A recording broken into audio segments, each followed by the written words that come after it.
ईश्वर हमारे खुदा यीशु मसीह का फजल हमेशा हम सबों के साथ होता रहे। ईश्वर एक ख़ास बात हमें अपनी ज़मीनी ज़िंदगी में याद रखना है, क्योंकि हम जानते हैं कि आजकल की दुनिया नहायत मसरूफ़ तरीन दुनिया है और बेहतरीन दुनिया है। लेकिन जब हम खुदा यीशु मसीह पर ईमान रखते हैं तो हमें हमेशा एक बात अपने ज़हन नशीन करनी है कि हम अपने खुदावंद यीशु मसीह के वसीला से अपने खुदावंद खुदा के साथ एक मजबूत और पायदार रिश्ता रखें। क्योंकि अगर हम इस मसरूफ़ तरीन दुनिया में और बेदीन दुनिया में खो जाएंगे तो हमारा ताल्लुक़ जो है वो हमारे खुदावंद खुदा से टूट जाएगा।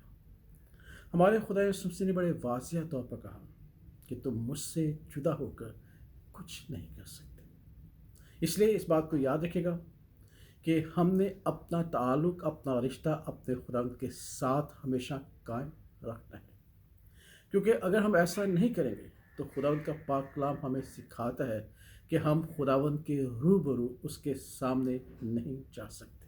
खुदावंद का पाक कलाम सिखाता है कि खुदावंद के पास आने वालों को चाहिए कि उस पर ईमान रखें कि वो मौजूद है और अपने ईमानदारों को जो है वो बदला देता है, अजर देता है। इसलिए हमें याद रखना है कि बग़ैर ईमान के, बग़ैर उस ताल्लुक़ के जो हम अपने खुदावंद के साथ अपने खुदा यीशु मसीह के वसीला से रखते हैं, हम खुदावंद के सामने नहीं जा सकते अगर हम खुदावंद से कट जाते हैं और जुदा हो जाते हैं। इसलिए दूसरी बात हमें ये याद रखनी है कि अगर हमारा ताल्लुक़ हमारे खुदावंद से नहीं होगा और हम अपने खुदावंद से जुदा हो जाएंगे तो हम बेफल रहेंगे। हमारे खुदा ने कहा कि तुम मुझ में कायम रहो तो बहुत सारा फल लाओगे। हकीकतन अगर हमारा रिश्ता हमारे खुदा यीशु मसीह के वसीला से खुदावंद के साथ होगा तो हम फल लाएंगे। ये और बहुत ज़रूरी है, क्योंकि हम बग़ैर अपने फलों के खुदावंद की परस्तिश और उसकी ताज़ीम नहीं कर सकते। कलाम हमें सिखाता है कि हमने अपने फलों से, पहले फलों से अपने खुदावंद की ताज़ीम करें। इसलिए अगर हम खुदावंद से जुदा हो जाएंगे हमारी ज़िंदगी में कोई फल ना होगा। हमारे खुदा ने कहा कि हमें फल लाना ज़रूर है, चाहे 30 गुना, चाहे 60 गुना, चाहे 100 गुना। आखिरी बात जो आज मैं आपके सामने शेयर करना चाहता हूँ कि हमें क्यों अपने ताल्लुक़ को अपने खुदावंद के साथ कायम और दायम रखना है, मजबूत रखना है, पायदार रखना है।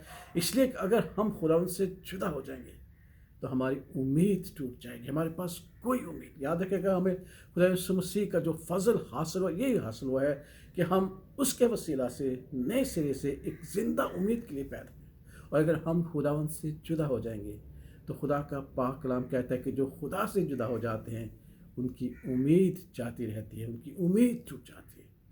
हम खुदा का शुक्र करते हैं कि खुदा यीशु मसीह के वसीला से हमें एक ज़िंदा उम्मीद हासिल हुई है कि हम इस दुनिया और इस दुनिया के बाद, अपनी ज़मीनी ज़िंदगी के बाद, हम अपने खुदा यीशु मसीह के साथ अब्दुल्लाबाद रहेंगे और जहाँ वो रहेगा हम वहाँ रहेंगे और खुदा बाप के जलाल से मुनव्वर होंगे। इसलिए हमें खुदावंद से अपना ताल्लुक़ कायम रखना है, खुदावंद से कभी जुदा ना होना, क्योंकि जब हम खुदा से जुदा हो जाएंगे हमारे पास कोई ज़िंदा उम्मीद ना होगी।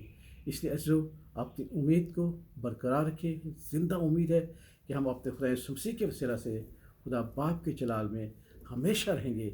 इसलिए अपने ताल्लुक़ को, अपने रिश्ते को अपने खुदावंद से मजबूत रखेगा और उससे कभी जुदा ना होना, ताकि हमारी उम्मीद हमारी ज़िंदगी में कायम रहे और हम हमेशा इस तसल्ली और इत्मीनान में रहें।